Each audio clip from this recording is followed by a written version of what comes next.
Hello guys, welcome back my channel. कैसे हो आप सब? मैं आशा करती हूँ आप सब ठीक होंगे। आपके प्यार और आशीर्वाद से हम सब भी यहाँ पे ठीक हैं।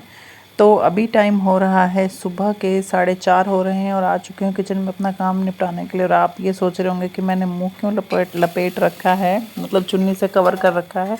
तो मैं आपको बता देती हूँ, पहले मैंने बताया था वीडियो में कि जिस दिन मेरा व्रत होता है ना, तो जब भी मैं खाना बनाती हूँ किचन में या आटा वगैरह लगाती हूँ, तड़का लगाती हूँ, तो अपने मुंह को कवर कर लेती हूँ। क्योंकि जब हम सांस लेते हैं ना, तो उसके साथ साथ जो भी हम खाना पका रहे होते हैं वो भी हमारे मुंह के अंदर चला जाता है। तो व्रत इससे खंडित हो सकता है, मेरा ये मानना है। बाकी हर किसी की अपनी अपनी सोच है, तो इसलिए मैं अपने मुंह को कवर कर लेती हूँ यहाँ पे। तो खाने में आज मैं बना रही हूँ नमकीन चावल।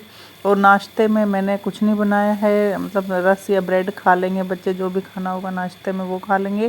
क्योंकि मुझे करनी है पूजा, पूजा के लिए भी टाइम चाहिए, तो इसलिए मैंने सिर्फ चावल बना लिए। पापा मम्मी है नहीं, वो ब्यास गए हुए हैं, तो नहीं तो उनके लिए सब्ज़ी वगैरह बनानी पड़ती। तो यहाँ पे फिर मेरी चावल बन चुके थे, मतलब तड़का लगा लिया मैंने। फिर ऐड कर रही हूँ पानी, और चिमनी ऊपर से चल रही है, तो इसलिए मैंने यहाँ से अपना मतलब 1 गिलास पहले पानी डाल दिया था। जो धुआं उठना था वो उठ चुका था, तो बाकी जो पानी था मैंने वो डाल दिया और चिमनी उतार के रख दी है।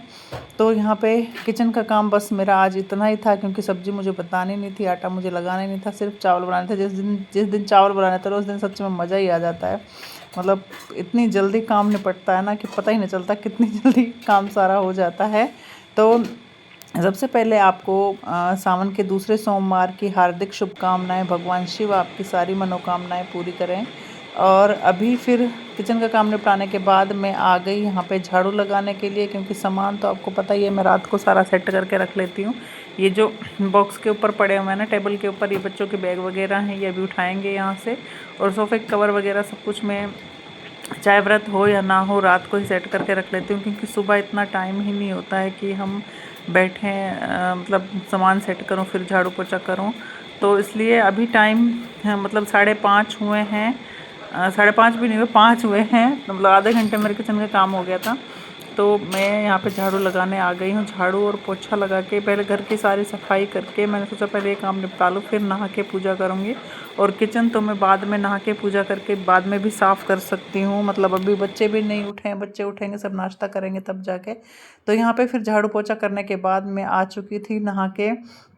तो मैंने यहाँ पे मंदिर की जितनी भी मूर्तियाँ थी ना, जो जैसे पीतल की होती हैं, वो सारी एक प्लेट में ले ली हैं। और सारे सबको शिव मतलब दूध से स्नान करा दिया है। शिवलिंग पे भी मैंने दूध से जल चढ़ा दिया है।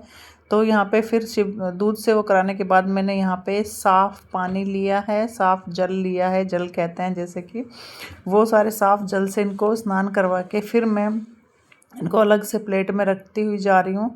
क्योंकि हम मंदिर में करते हैं ना, तो वहाँ पे शिवलिंग एक जगह रहता है, तो हम पहले दूध चढ़ाते हैं, फिर जल चढ़ाते हैं, या कोई जैसे लोग और चढ़ाते हैं, जैसे कोई घी चढ़ाता है, कोई दही चढ़ाता है, कोई चावल चढ़ाता है। हर किसी की अपनी अपनी मान्यता है।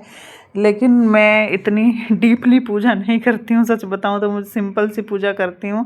बस शिवलिंग पे दूध चढ़ाया, फिर उनके ऊपर जल चढ़ाया, फिर बेलपत्र है हमारे घर के सामने से, वो बेलपत्र तोड़ के मैं शाम को ही रख लेती हूँ। वो बेलपत्र चढ़ा के और चंदन वगैरह का तिलक करके, और आज तो चंदन भी नहीं मिला मुझे, मैं इतनी देर से ढूंढ रही थी तो मिला नहीं मुझे। वो करके फिर बस मतलब दिया जला के हो गई पूजा। इतनी ही पूजा कर पाती हूँ मैं। और बाकी जो लोग करने वाले होते हैं ना, बहुत नियम से करते हैं वो लोग। जैसे अब मैं पिछली बार मंदिर में गई थी पूजा करने के लिए, तो वहाँ पे लोग पूरी मतलब जैसे एक अलग से थाली सी बना के आए थे, उसमें काले तिल, सफ़ेद तिल, दही, घी, खीर और पता नहीं क्या ही क्या ले रखा था उन्होंने। मुझे तो समझ में नहीं आ रहा था कि कौन सा पहले चढ़ाना है, कौन सा बाद में चढ़ाना है। बस मैंने तो वहाँ पे बेलपत्र ले गई, फूल ले गई, भांग धतूरा ले गई। वो भी वहीं मंदिर के सामने जैसे बेच रहे थे वो, तो उनसे एक 30 रुपये का, जैसे मैंने 20-30 का ऐसे था, एक पूरा वो पैकेट था, तो वो ले लिया था। पहला सोमवार था तो उसमें तो बस वही चढ़ाया मैंने और बाकी सबको देख रही थी मैं। भगवान शिव तो एक लोटे जल से ही खुश हो जाते हैं और मतलब भगवान शिव खुद कहते हैं कि मेरी पूजा के लिए या मुझे याद करने के लिए किसी भी मंदिर की कोई आवश्यकता नहीं है। जहाँ बैठकर तुम याद करोगे मैं वहीं पर आपको दर्शन दूंगा या आपकी पूजा स्वीकार कर लूँगा। तो यहाँ पे मंदिर में मतलब जैसे व्रत रखती हूँ ना सोमवार को, चाहे नहीं भी रखती हूँ, तो मैं पूरे मंदिर की सफाई करके पूरी मूर्तियों को स्नान करा के साफ़ करके इसका जो कपड़ा है वो चेंज करके यहाँ पे वो कर देती हूँ। तो वो शाम को करती हूँ, लेकिन अब व्रत है सोमवार का तो ये मैं फिर अब सुबह सुबह कर दिया है मैंने यहाँ पे और जला दिया दिया और थोड़ी सी अब मैं धूप जला रही हूँ यहाँ पे। तो बस इतनी सी ही पूजा थी मेरी। इसके ऊपर प्लीज़ कोई कमेंट ना करें क्योंकि मेरी सिंपल सी पूजा थी। तो मेरी पूजा हो गई कंप्लीट यहाँ पे। और अभी मैं मतलब जो पानी था ना, जल था जो शिवलिंग से लिया था, वो मैंने थोड़ा सा लेके पूरे घर में छिड़क दिया है क्योंकि कहते हैं कि शिवलिंग का जो जल होता है पूरे घर में छिड़कते हैं तो बहुत शुभ होता है। तो जो भी नेगेटिविटी होती है हमारे घर की वो सारी निकल जाती है। तो इसलिए मैंने सारा वो छिड़क दिया है यहाँ पे। और अभी मैं जाऊंगी सूर्य देव को जल चढ़ाने के लिए क्योंकि व्रत रखते हैं तो सूर्य देव को भी जल चढ़ाते हैं।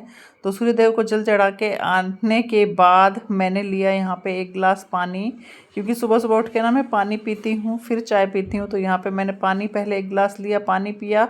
फिर इन्होंने इतने चाय बना ली थी तो मैंने बाल खोल लिए इतने, मैंने कहा ये भी सूख जाएंगे धीरे धीरे। और बच्चे भी उठ गए हैं, ये भी बैठ के नाश्ता कर रहे हैं और मैंने यहाँ पे साथ के साथ चाय भी पी ली। चाय पीते पीते ना हम एक बात छेड़ दी हमने एक बात कि आराध्या ने बोला कि अगर जैसे रात को ना हमने वो देखी थी रामायण देखी थी, जो लव कुश वाला पार्ट दिखाते हैं ना रामानंद सागर वाली में, कि वो सीता की अयोध्या में आकर पूरी वो जो कहानी होती है वो सुनाते हैं, पूरी रामायण सुनाते हैं राम जी के सामने, वो वाला पार्ट देखा था। तो इसमें ये कह रहे थे कि राम जी अगर भगवान थे तो वो सीता से इतने अलग क्यों रहे और सीता माता ने इतने कष्ट क्यों सहन करे। तो मैं आराध्या को यही समझा रही थी, हम सब आपस में यही बात कर रहे थे कि कर्म, इंसान के जो कर्म होते हैं ना वो चाहे भगवान ही क्यों ना हो उनको भी भोगने पड़ते हैं। भगवान राम ने और माता सीता ने भी मतलब जो उनको श्राप मिला हुआ था उनको भी आपस में जो होता ना वियोग, पति पत्नी का वियोग, वो सहना पड़ा। और भगवान शिव जब सती वहाँ पे गई थी दक्ष के यज्ञ में, तो उस टाइम पे वो भी मतलब भस्म हो गई थी उस यज्ञ में, खुद को उन्होंने भस्म कर लिया था।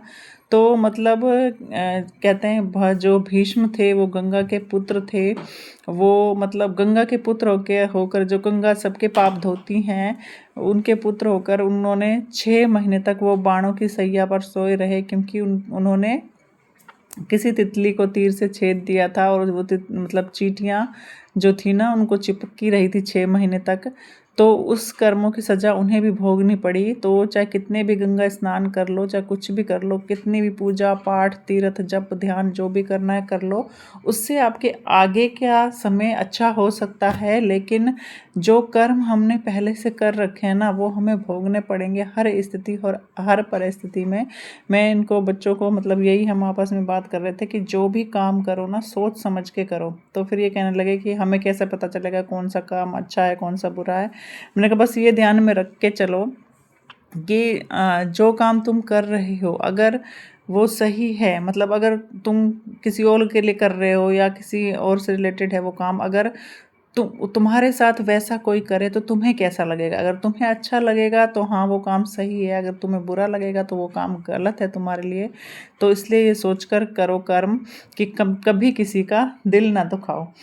तो कैसी लगी आपको मेरी ये छोटी सी ब्लॉग वीडियो अच्छी लगी हो तो प्लीज़ वीडियो को लाइक कीजिए और चैनल को सब्सक्राइब कर लीजिए। और फिर उसके बाद मैंने करी किचन साफ़ करने के बाद मैं आ गई अपने थोड़ी सी तैयारी करने के लिए, बालों को कंघी करी और बालों में एक रबड़ बैंड लगा लिया क्योंकि मुझे स्कूल जाना था और बाल भी थोड़े से सूख चुके थे। तो फिर मैंने यहाँ पे थोड़ा सा मेकअप क्या मतलब लिपस्टिक तो लगाती नहीं हूँ मैं, सिर्फ सिंदूर और बिंदी लगाई और